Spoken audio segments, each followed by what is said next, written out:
Hi, I'm Beth. I'm going to talk about what I've learnt from the preliminary task. I did most of the filming for the preliminary task, so I knew quite a bit about camera work anyway. But this time I've just learned how to use close-ups properly and stuff, and reaction shots. And in the film that we did, there's a good camera shot that I like, where it's in the park where Fiona's just got the text from Simon. And we've got it so that the light is on her face, but there's grey clouds behind her, which I think really works well. Also at the start I didn't really get the 180-degree rule, because it was quite confusing, like all the different sides and angles and things. But yeah, I understand that now, and I think we've got past that, because it looks alright anyway. What else was I going to say? I was going to say something. Oh yeah, editing. At the start I didn't have a clue about editing, but obviously we've spent the longer time on that. So I know how to, well, I've learned how to work Premiere Pro and put the clips together and stuff. And the fades on the credits as well, which works. So I'd say overall I've learnt quite a lot since we started this film. My name is Joseph Lyon, and I'm recounting what I have learned since making this film.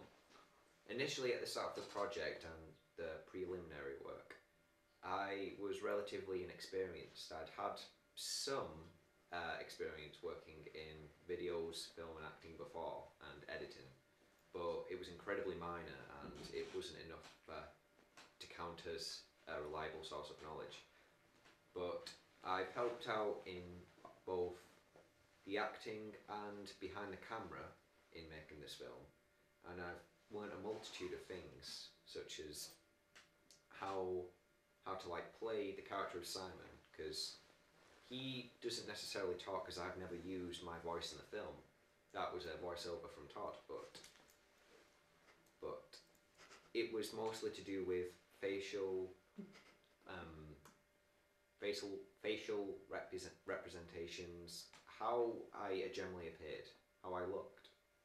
It was meant to be disturbing so the voiceover would suit, and I believe it did.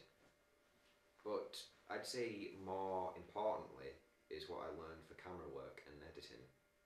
Such as with camera work, I've learned to take things 3 times, because it's always necessary to have backups just in case, and you can edit certain parts together to make the best one from all 3, for example.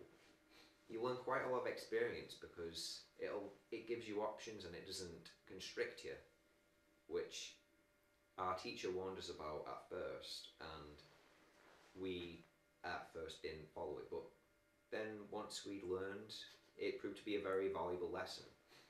And editing as well, using Adobe Premiere Pro, was also quite important, because I was taught by my friend and fellow teammate Will how to splice together clips, add music, add special effects, add every basic skill and tool on Premiere, and not only will that serve me really well in the future, but it served the film really well itself, which I'm quite pleased about. Honestly, I feel we've created a very good product. At the very start, we all recognised the fact that we weren't incredibly experienced filmmakers, and we'd seen past coursework of people attempting things like cop dramas, car chases, and we all agreed they were unrealistic, they weren't handled well by people in the past.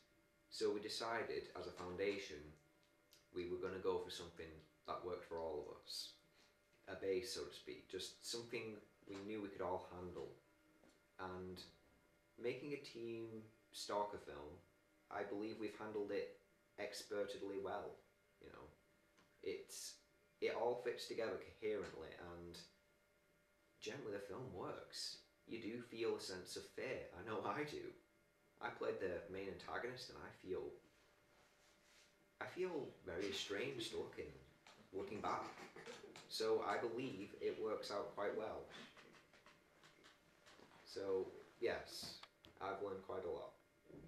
I'm Todd. I'm here to talk about how I've improved since the preliminary task. On the preliminary task, I wasn't sure about all the camera angles and all these rules, like the 180-degree rule. I did get them in the end, but I just didn't realise how awkward it would be to move the camera from one place, then all the way to another, then all the way back. I realised that I could have just shot all the scenes that I needed in one place, and all the continuity and everything. So in the preliminary task, I had a lot of continuity errors, but I think from doing this and having a team that was learning with me, I think we got around all that and had no continuity errors, hopefully. Yeah. I understand the 180-degree rule now, and how that could be quite confusing and how ridiculous it would look on a film and why it's been put there.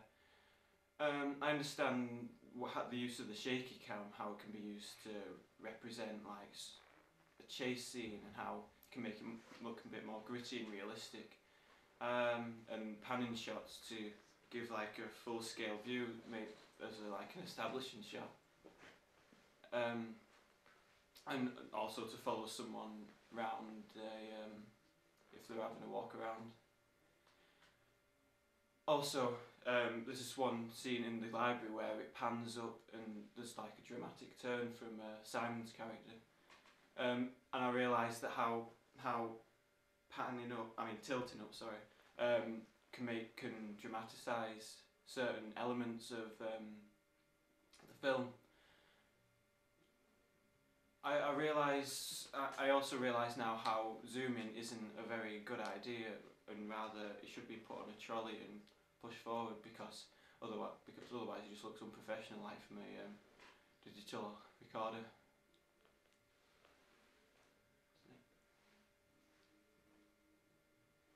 Also, camera angles.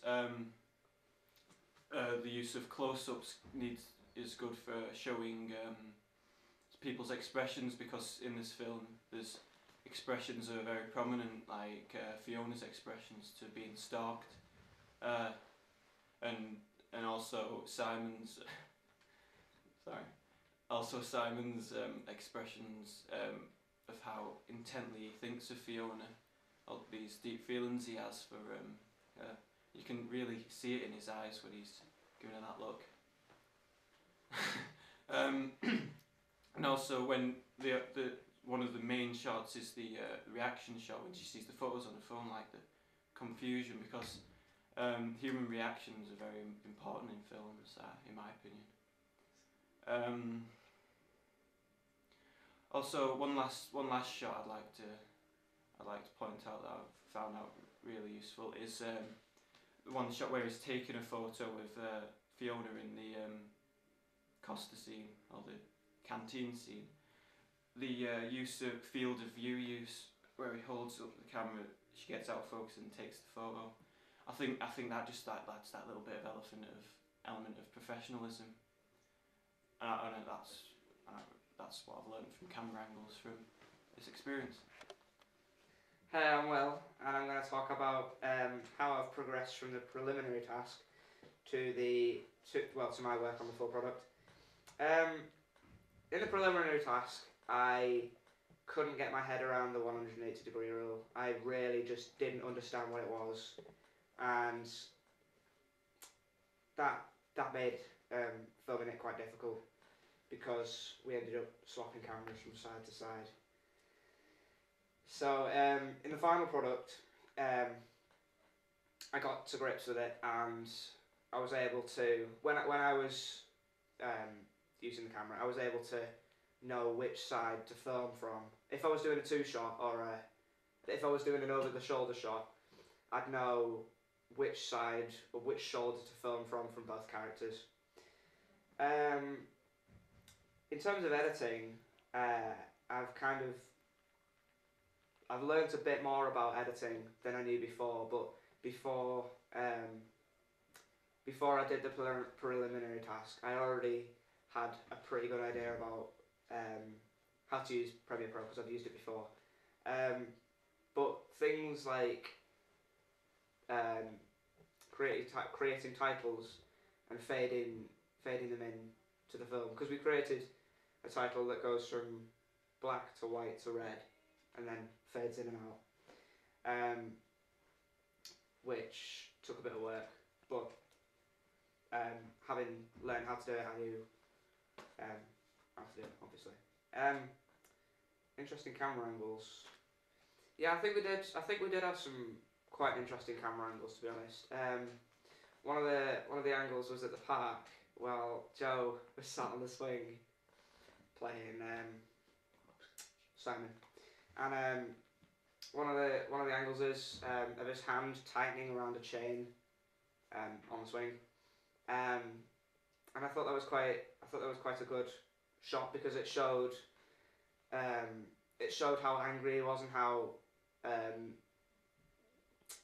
how mistreated he felt and how sad, just really wound up and just frustrated really.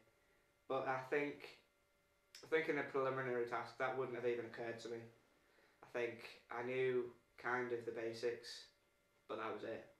So I think the fact that I know the basics now has made putting interesting camera angles in certain places better, because I know that the shots will flow together.